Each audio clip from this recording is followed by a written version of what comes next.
నమస్కారం M4 TV news కి స్వాగతం.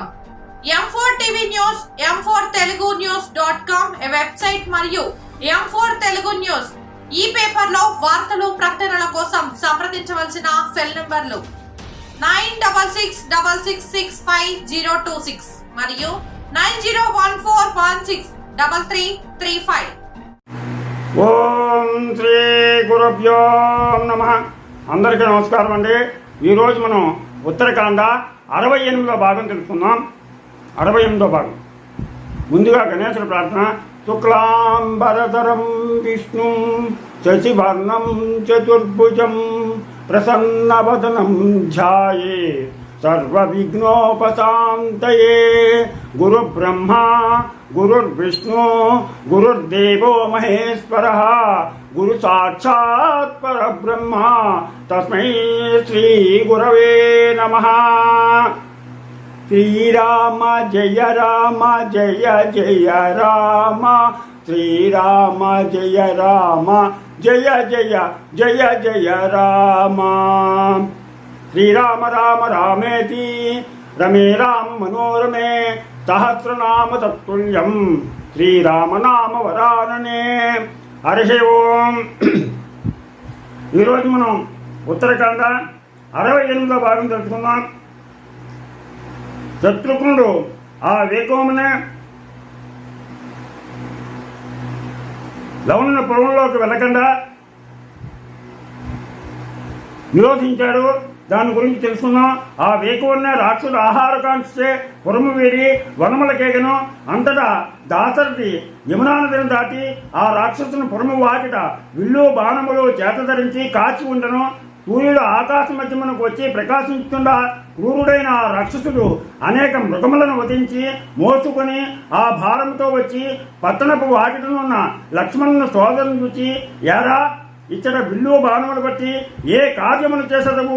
ఈ విధముగా నీవు నా నోటిలోనికి వచ్చి ప్రవేశించడం వలన నాకు ఆహారం సంపూర్ణమైంది అని బిగ్గరగా నవ్వుతున్న ఆ రాక్షసాదమును చూచి సుమిత్రాసుతుడు పెద్ద క్రోధమున కన్నుల నీరు పొంగ శరీరం నుండి అగ్నిజ్వాలలు వెలువడుతుండగా ఇట్లనను, ఓ దురాత్మ, నిన్నెదిరించి యుద్ధము చేయ వచ్చి ఉన్నాడను దశరథ తనయుడను రామునకు సోదరుడని. ఓ రాక్షసుడా వినరా, నేను శత్రుఘ్నుడను, జనులను రక్షించువాడను, నిత్య శత్రుఘ్నుడను. కావున నీతో ద్వంద్వయుద్ధము చేయ కోరికతో వచ్చి ఉన్నవాడను. నీ చావు నిజమని చెప్పగా పరిహాసముతో వికసించిన ముఖము గలవాడే ఆ రాక్షసుడు ఆగ్రహంతో, క్రూరుడా, ఆ రావణుడు నా తల్లి తోడబుట్టినవాడు. స్త్రీ నిమిత్తముగా రాముడు అతన్ని సంహరించను. నేను మునుపటి వారులను ఇప్పటి వారులను రాజులను అందరినూ సంహరించుతుని తక్కిన వారిని మనస్సును లెక్క చేయక తృణీకరించుతుని సుమా. అందులకే శాంతి వహించి కదలకుండా ఉంటుని. రావణుని వంశం అంతయును యుద్ధమున సంహరింపబడటను వినియూ సహించుతుని. ఇచ్చటికి నీవంతటి నీవే యుద్ధమునకు వచ్చితవా? నేను స్థూలమును వేగముగా తీసుకుని వచ్చును. ఒకంతసేపు తాళుమనగా రాజపుత్రుడు నవ్వి, ఓరి, నేను ప్రాణములతో ఉండగా నీ వెట్లు స్థూలమును తీసుకొని పోయేదవు. శత్రువు తలవంతలంపుగా కనబడినచో విడిచిపెట్టి మూర్ఖుడు భూమి యందు కలడా?